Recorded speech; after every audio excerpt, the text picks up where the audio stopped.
Throughout human history, people have migrated to improve their lives. Today, more than 230 million of the world's people live outside of their birthplace.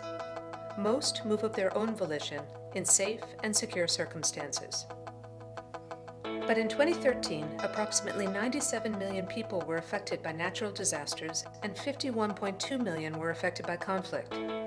For 2014, the International Center for Displacement Monitoring found that more than 19.3 million people were forced to flee their homes as a result of disasters, and UNHCR reported that more than 59.5 million were forcibly displaced worldwide as a result of persecution, conflicts, generalized violence, or human rights violations.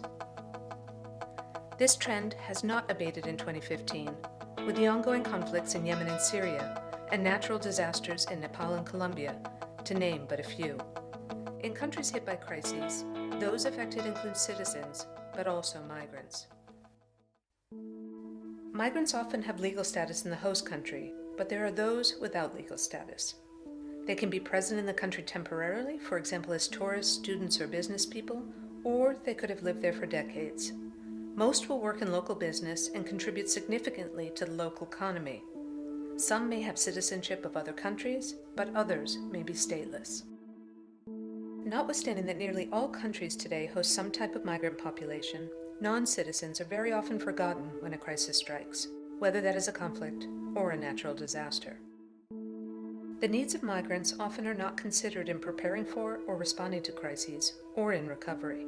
Migrants have particular needs. They may not speak the local language or understand local customs. They may have difficulty accessing travel documents or permission to leave the country or enter another for safety.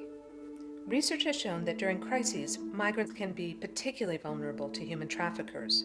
In emergencies, it's easy for some migrants to fall through the cracks, especially if they have unique needs or vulnerabilities. Successive conflicts and natural disasters in the early 2000s created significant losses of lives and other hardships for migrants and their home and host communities. Over the past decade, the international community has come to recognize the great human, economic, and stability-related costs of failing to include the needs of migrants in planning, response, and recovery mechanisms. Indeed, UN Secretary General Ban Ki-moon called for greater attention to the issue of migrants caught in countries in crisis during his statement to the 2013 UN High-Level Dialogue on International Migration and Development. In 2014, the government of the United States joined with the government of the Philippines to launch the Migrants in Countries in Crisis Initiative. We wanted to work with other governments and institutions to support migrants caught in crisis and to do so more systematically. No country is immune to crises, as Hurricane Katrina and Hurricane Sandy in the United States demonstrated. The 2011 Libya crisis was a watershed moment for the international community that raised awareness of the need for greater coordination. Our goal is to create a set of non-binding, voluntary principles, guidelines, and effective practices. These guidelines would be used by governments, international and civil society organizations, employers, and recruiters of migrants. They will cover all stages, before, during, and after crises. We aim to create a reference tool that will really make a difference. It will help the international community save lives, increase protection, decrease vulnerability, and improve humanitarian responses. Over 10 million Filipinos live and work overseas in more than 200 countries. This makes their safety and protection a key national concern. Many of them experience the dangers and sufferings caused by the conflicts and natural disasters that occurred in their host countries. In addition, in 2013, the Philippines was struck by the super typhoon Haiyan. 11 million of our people were affected. We learned how vulnerable victims can be, including vulnerability to human trafficking. We also learned the importance of coordination, international cooperation, and the engagement of the diaspora in dealing with and recovering from a crisis. The Philippines has gained considerable experience in responding to the situation of our nationals caught in countries experiencing crisis. But we believe it has to be a collective effort. The Micic initiative is led by the United States and the Philippines.